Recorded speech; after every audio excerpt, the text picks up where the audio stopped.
These days, everyone's been talking about 5G death rays. Originally researched in military facilities as an energy weapon, this dangerous technology is being installed all over major cities so that the sheeple can stream YouTube at 1080p while walking down the sidewalk. Every once in a while, somebody sends me a message asking, "Peter, what do you think about 5G? Are you worried about it? Are they going to install it where you live?" I'm going to answer all this and more, but the main thing you need to understand is, I don't care about 5G death rays and I'm not worried. See, here's the thing. 5G is installed in cities. I don't live in a city. Maybe some wealthier townships will install 5G in suburban areas in wealthy, degenerate Western countries. I also don't live in a suburban area in a wealthy, degenerate Western country. I live in a rural area in a developing nation, hence me not worrying about 5G. Are they going to install it where I live? No. Are they going to install it in most rural areas? No. In cities, they need to install 5G antennas every few hundred meters due to the technology's poor ability to penetrate walls. This is very expensive for telecommunications companies and governments. Major urban areas tend to have a population density of between 10,000 and 30,000 people per square kilometer. In the United States, as an example, urban areas make up only 3% of the entire land area of the country, but are home to more than 80% of the population. Conversely, 97% of the country's land mass is rural, but only 19.3% of the population lives there. Rural areas have so few people living in such a huge area, it's not cost-effective to install a 5G antenna every few hundred meters over 97% of a country's land mass, which houses such a small portion of the population. What about visiting cities? Sure, we all have to visit cities once in a while, myself included. Am I worried about a couple days of exposure to 5G death rays while I'm going to the airport or doing some shopping? Not really. If you have a healthy diet and lifestyle and you stop expending ridiculous mental effort worrying about things that you have no control over, you can easily recover from little things like that. The obvious response to all this 5G madness is to not live in a city. However, some people take this a step further and think that all cities are bad. In fact, their very concept of a city is something evil, a satanic expression of mankind's most destructive desires. That somehow life as we know it or want it would be possible without any cities whatsoever. Allow me to suggest another possibility, that cities actually could be pretty cool, and are very necessary. Cities act as a central hub for all kinds of goods, services, and technologies. Those solar panels that you want to use to power your off-grid homestead, the pipes you want for your gravity-powered water system.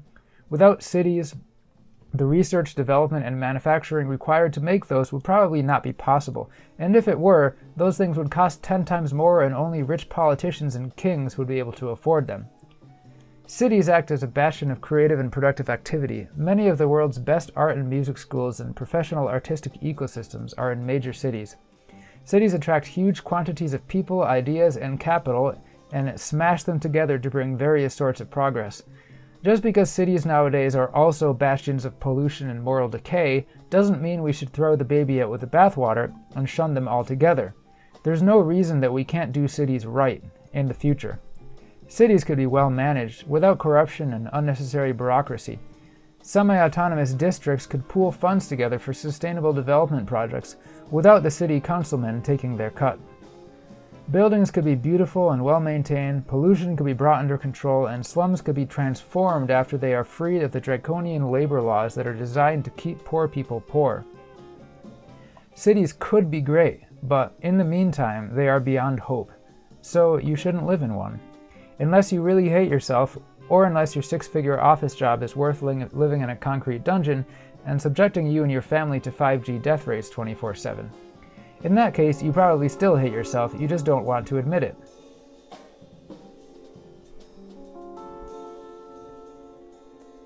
In the coming decade, there's going to be some pretty rough times on our planet Earth. We know there's currently a pandemic and a global economic recession that will likely last for years, despite what my stock trading bro friends say.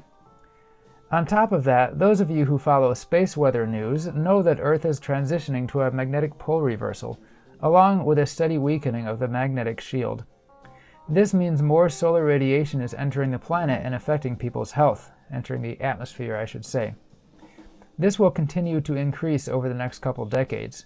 People will get even crazier and will see higher cancer rates. In the ancient past, mass extinction events were linked to this kind of cyclical solar and geomagnetic activity. On top of that, later this decade will be the peak of solar cycle 25, and because of the weakening magnetic shield, solar flares and coronal mass ejections that would normally just be a blip on the satellite data will likely cause serious damage to electrical equipment on Earth. There are more reasons to leave the city than just 5G. Cities are the worst place to be in the coming decades. Even if you love your job and think you can handle a modern city for a while longer, I still think it's a good idea to get out. In past videos, I've mentioned that I can help you relocate. If you eat a fruit-based diet, mostly raw vegan, and you want to buy land in Ecuador, you can participate in one of the group land buys at Fruit Haven, where you get your own homestead lot to develop as you please. If you eat a more whole foods plant-based diet, you can go to the nearby Terra Frutis community, also in southeast Ecuador, where later this year we will be offering a group land buy there as well. However, I've never really given an option for people who aren't into raw diets or 100% plant-based diets. Some of you are really cool people. You're into permaculture, environmentalism, sustainability, eco-technology. You value individual freedoms. You hate the 5G death rays. You know that 9/11 was a Mossad job and that Epstein didn't kill himself. You are responsible hard workers, productive people who can bring a lot of value to your community. Yet I've given you 0 options. So finally, after a crazy amount of requests, I'll be organizing a group land buy for the friends who aren't fruitarian but still want to hunker down together for the apocalypse. This land buy will be in the same area of southeast Ecuador, and we'll give numerous options for joint buys or private land purchases with management and property development. Stay tuned to this channel for updates. I expect the website to be up within a month. I want to mention a few last things about 5G. When I say 5G, I mean the cellular data transmission technology that generally operates between 2.6 and 28 GHz, not to be confused with 5G router technology which has nothing to do with that and isn't nearly as harmful. The main issue with 5G is that the electromagnetic pollution is said to have a harmful effect on human health, which has been shown in animal studies. If you don't believe that, you at least have to admit that it's being rolled out on a massive scale without any major studies proving that it is safe for humans. You all know Wikipedia has been going downhill ever since they started making sure all of their site admins are of a certain political persuasion and will gladly make sure all articles parrot the mainstream media narrative and everything else is crushed as a conspiracy theory, even if there is overwhelming evidence behind it. Well, that being said, even the Wikipedia page on 5G says that China did a massive 5G rollout right before the recent coronavirus epidemic began in November 2019. They mentioned that China claimed it was the largest 5G network in the world. Could also be the largest attack on human immune systems in the world.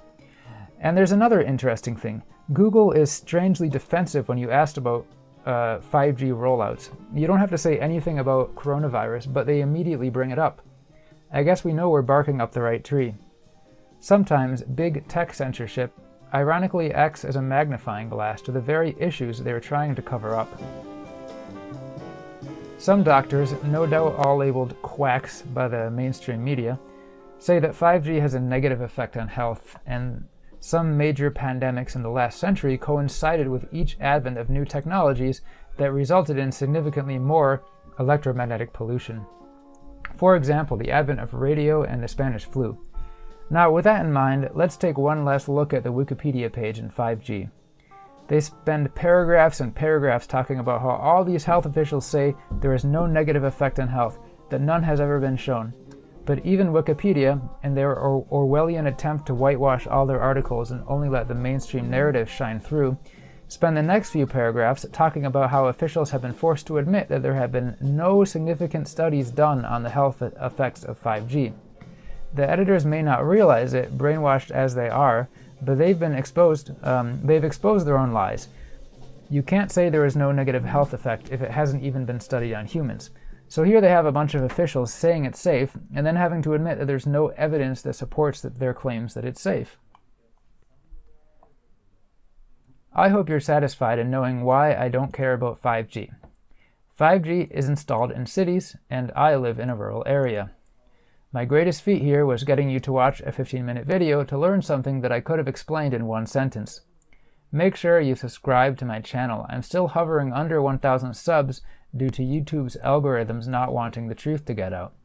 And check out FruithavenEcoVillage.com, TerraFruitus.com, AmazonFruitFestival.com, and of course the future website of the future new group Land By Project that I will announce in a future video.